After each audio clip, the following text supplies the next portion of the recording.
Buenos días, hoy es miércoles 4. Como todos los días, con la bendición comenzamos el programa el día de hoy. Dios los bendiga a todos.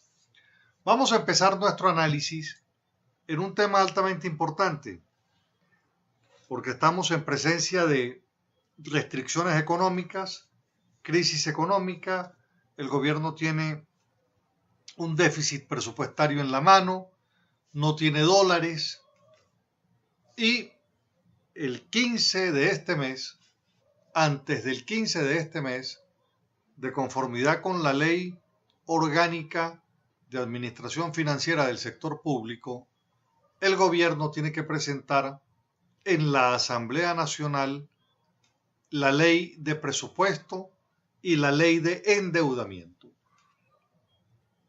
Esto tiene que suceder antes del 15 de octubre.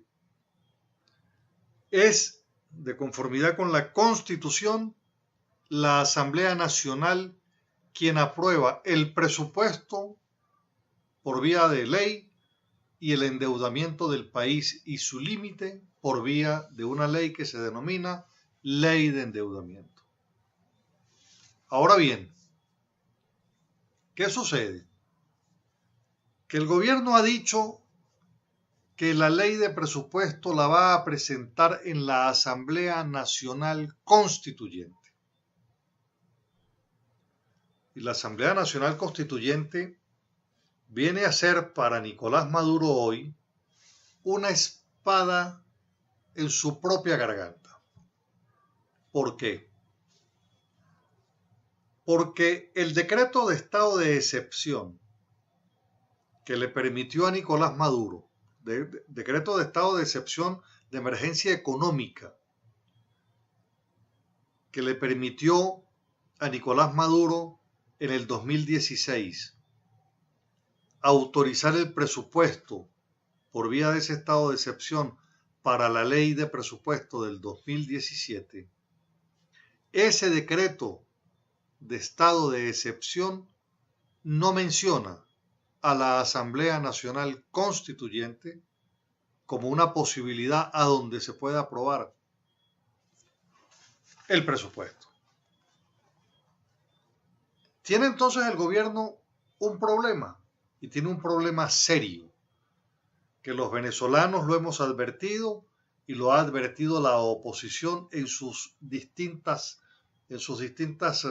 expresiones. Es que la Asamblea Nacional Constituyente es ilegal e inconstitucional. ¿Qué sucede entonces?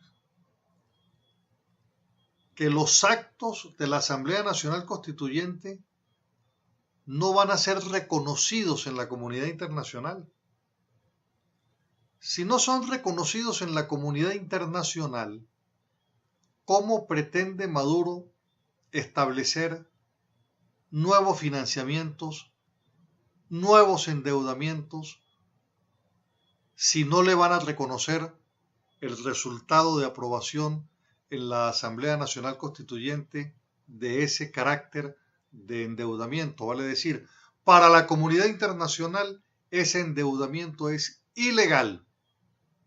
Ilegal porque lo está promoviendo un organismo ilegítimo que es la Asamblea Nacional Constituyente. ¿Dónde está uno de los mayores problemas que tiene hoy entonces Nicolás Maduro? Es que a Venezuela se le acabaron los plazos para ir en un estado de ir difiriendo pagos. Y llegó el momento en que no puede diferir más pagos y tiene que ir entonces a un esquema que se llama la reestructuración de la deuda. Reestructuración de la deuda. Pero para que se reestructure la deuda, tiene que tener un reconocimiento de la comunidad internacional para que pueda establecer nuevos compromisos con esa estructura de reestructuración de deuda, porque eso tiene que ser además por vía de ley. En el 2015, por ejemplo, se aprobó en la Asamblea Nacional mediante ley los principios básicos de los procesos de reestructuración de la deuda soberana. Uno de esos principios es la legitimidad que deben tener las instituciones y las operaciones, los requisitos de inclusión y el Estado de Derecho. ¿Dónde estamos? Que la Asamblea Nacional Constituyente es ilegítima en funciones. Este principio, ¿verdad?, le impone entonces a Venezuela una nueva realidad. Entra entonces el gobierno de Maduro por vía del no reconocimiento que hace la comunidad internacional, ni de la Asamblea Nacional Constituyente, ni de los instrumentos que apruebe, pone a Venezuela en una de dos alternativas. En el default, que no es otra cosa que el impago, dejar de pagar, y la otra es la reestructuración de la deuda. Pero volvemos al principio, ¿cómo reestructuro si lo que hace la Asamblea Nacional Constituyente no es reconocido en la comunidad internacional? De tal manera entonces que este análisis que yo les hago, que uno en mayor profundidad hacen en ProDaVinci, el abogado José Ignacio Hernández, hace un excelente trabajo, en una profundidad importante. Este análisis que yo hago y que se hace en ProDaVinci debe conocerlo perfectamente el gobierno. Entonces el gobierno ahora tiene que debatirse si lo hace por vía de un decreto de emergencia económica para saltarse la posibilidad de la Asamblea Nacional Constituyente, pero eso sería ratificar lo que nosotros estamos señalando, que le corre a la Asamblea Nacional Constituyente porque no se reconoce como válida ni como legal a los efectos de lo que va a producir, ni ley de presupuesto ni ley de endeudamiento, porque en el escenario internacional ya no existen esto que llaman los terceros de buena fe. Vale decir, yo hice un negocio con el Estado venezolano, pero yo no sabía que era ilegal la deuda que está contrayendo, por ejemplo. ¿Por qué ya no funciona el tercero, este tercero de buena fe? Bueno, porque ya la comunidad internacional se manifestó en contra de esa Asamblea Nacional Constituyente. Entonces, le surge ahora a Venezuela un nuevo elemento derivado de lo que fue su propio engendro, que es la Asamblea Nacional Constituyente, que los venezolanos, en una votación de más de 7,5 millones de venezolanos, deslegitimaron la posibilidad de que esa constituyente pudiese instalarse en Venezuela. Ahora se encuentra Nicolás Maduro con su propia realidad, una constituyente que caprichosamente e inconstitucionalmente estableció, pero que no va a ser reconocido en lo inmediato, en la necesidad que Venezuela tiene de reestructurar la deuda, porque se le acabaron los plazos para poder pagar deuda anterior. Junto a ello, el tema de la ley de presupuesto. Ilegal, porque el órgano que lo está produciendo es ilegítimo, inconstitucional. Se presenta nuevamente este año el índice de libertad económica del mundo. El índice de libertad económica en el mundo. Venezuela repite por tercer año consecutivo el último lugar en el reporte anual que prepara el Instituto Fraser de Canadá junto a CEDICE para determinar cuáles son los países donde existe más libertad económica y menos libertad económica. Bueno, Venezuela ha bajado 30 puestos entre el 2000 y el 2015 y por tercer año consecutivo está inamovible en el último puesto. En el último puesto de los países que no respetan, donde no existe libertad económica. ¿Cómo se mide esto? Ese ranking de evaluación tiene 5 componentes. 5 componentes para determinar si existe libertad económica. 1. El tamaño del gobierno. 2. El sistema legal y derechos de propiedad. 3. La existencia de una moneda sana. 4. La libertad de comercio internacional y regulaciones crediticias, laborales y de negocios. En todos los ítems, Venezuela obtuvo una puntuación inferior, estuvo por debajo de 5 sobre 10. De 5 sobre 10, por debajo de 5 sobre 10. El caso más grave lo representó el indicador de moneda sana, en el cual Venezuela fue clasificado con el 1,9% sobre 10, 1,9 sobre 10. Vale decir, en el tema de moneda sana, nosotros no tenemos una moneda ni una política monetaria y fiscal que propenda a tener una moneda dura y con ello la capacidad de adquisición y de calidad de vida del venezolano.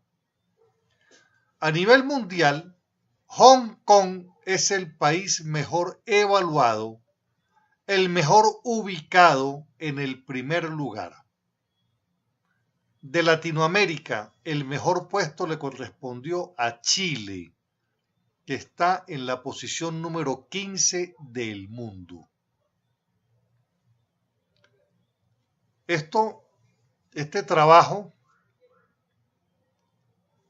se realiza además para evaluar las potencialidades económicas y revisa por demás los temas de las políticas. De esa manera, entonces, Venezuela es un país que en el mundo arroja pérdidas dramáticas en materia de libertad económica. Nosotros tenemos una ausencia de libertad económica. Esta es una pregunta que yo siempre le hago a mis estudiantes en la universidad. ¿Qué es la libertad económica? Consagrada en la Constitución bolivariana que no la quieren hacer cumplir.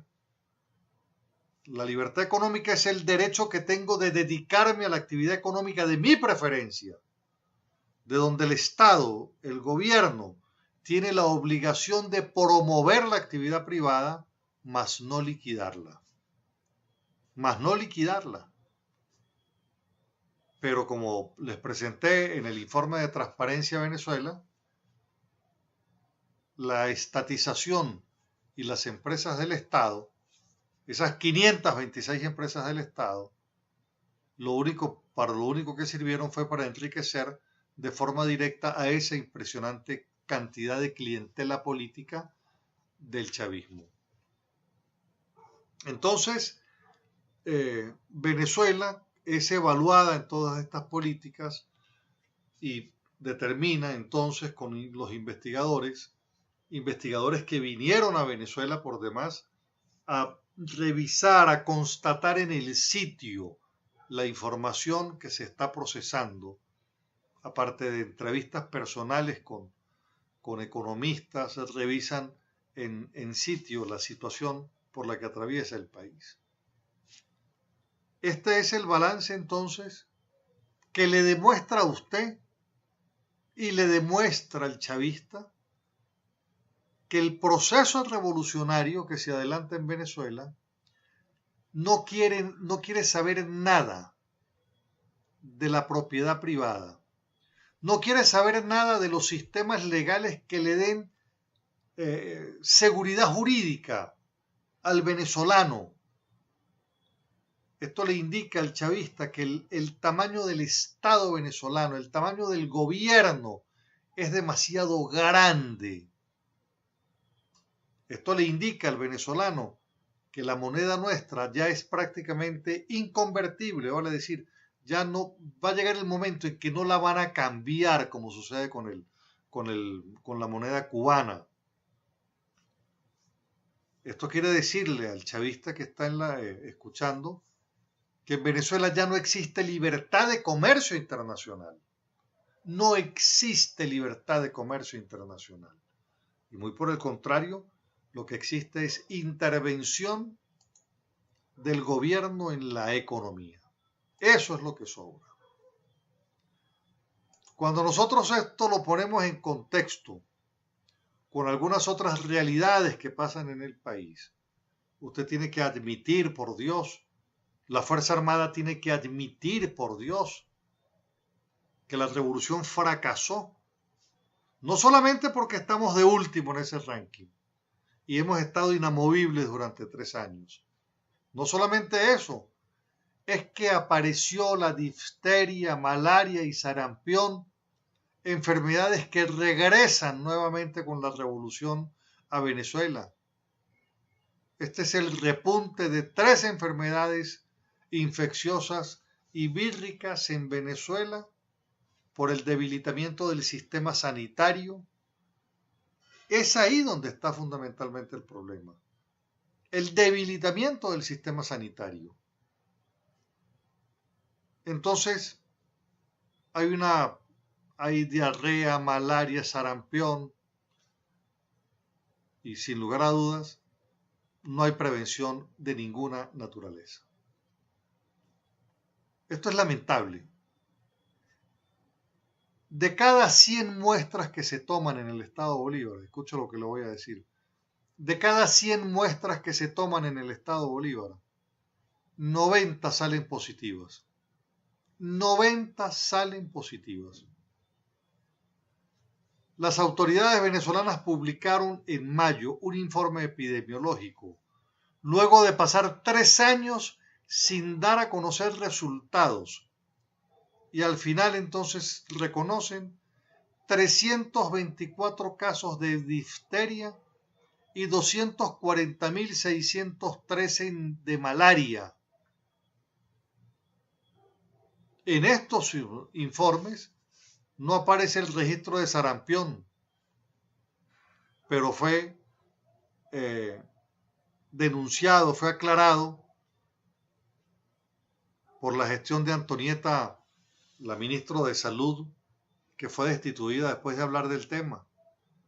Entonces, la reaparición de estas enfermedades se le agregan casos como el del Zika en el 2016, 59.348 casos según el propio Ministerio de Salud. El caso de la microcefalia, del cual todavía no se conocen cifras exactas. De tal suerte que cuando los médicos venezolanos encienden las alarmas, es porque efectivamente en Venezuela existe una reaparición de enfermedades que estaban desaparecidas. Y a eso se le agrega todo este conjunto de resultados que evidencian un proceso de desintegración del país a donde los venezolanos somos las víctimas de una revolución que de forma definitiva nos empobreció hasta que aparecieron las enfermedades de cuando los países eran pobres. A propósito de un contrabando de diésel que de Venezuela iba al norte de Santander, fue interceptado. Estamos hablando de unos 11.355 litros. Esto sucedió a comienzos de semana en el departamento norte de Santander, concretamente con en el municipio Tibú, en línea recta a 30 kilómetros de Casigualcó, del estado de Venezuela, en el estado Zulia.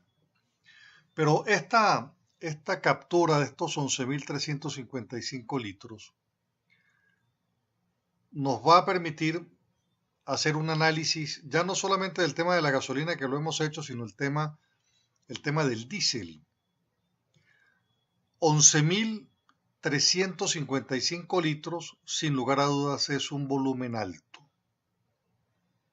Se calcula que eso pudiese representar unos 150 tanques de vehículos de carga.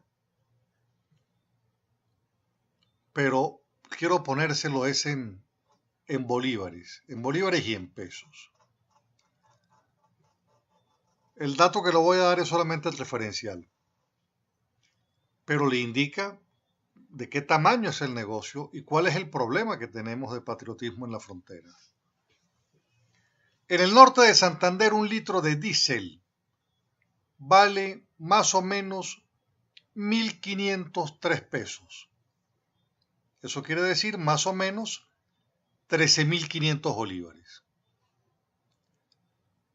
Mientras que del lado venezolano, un litro de diésel vale 0.048. Esto en las estaciones de servicio que tienen el precio regulado. Hay otras estaciones de servicios alternativas cuyo litro de diésel cuesta 300 y en las estaciones especiales o exclusivas vale 647. De tal manera que mientras un vehículo de carga en Colombia requiere 150.000 pesos en Venezuela, lo llenaría usando 300 bolívares, lo que equivale a 500 pesos. Se lo repito, un vehículo de carga en Colombia requiere 150.000 pesos para llenarlo, pero en Venezuela lo llenaría con 300 bolívares, o lo que es lo mismo, con 500 pesos en Venezuela. Entonces, aquí es donde está el real problema de la gasolina y del gasoil, del diésel, en el caso de la frontera colombo-venezolana. Son los márgenes tan altos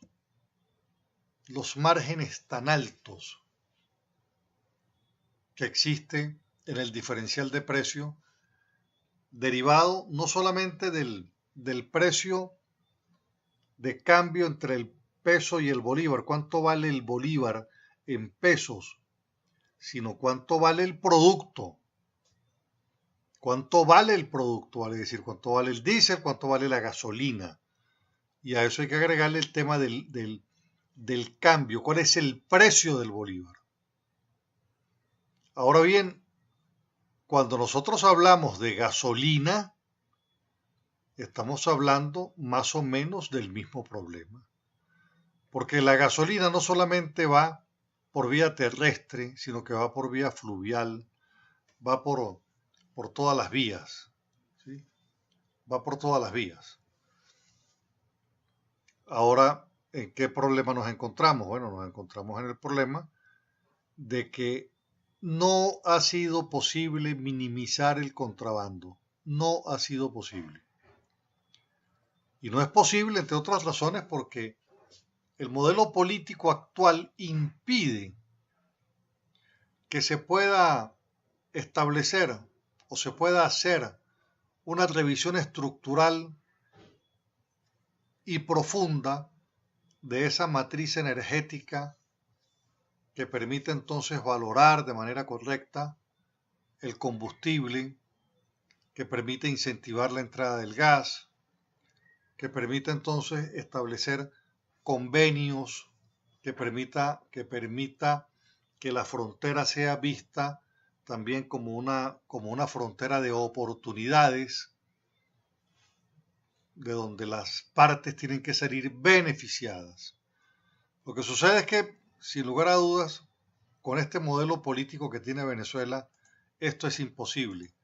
Y aquí se facilita y se permite es precisamente lo contrario, se permite es mantener el precio bajo para que el negocio siempre en el diferencial con el peso y el diferencial de precios entre Colombia y Venezuela, pues sea altamente rentable. Bueno, llegamos a la parte final del programa, espero les haya gustado. Mi teléfono es el de siempre, 0424-724-4318. Sígame por favor en Twitter, @Carlos Casanoval, en Facebook Carlos Casanova. Este programa en el canal YouTube Un Día Más y por supuesto en Radio Noticias 1060 AM a las 11:30. Dios los bendiga a todos, regáleme a usted a mí también su bendición. Nos encontramos mañana con el inmenso favor de Dios. Los quiero mucho, muchísimas gracias.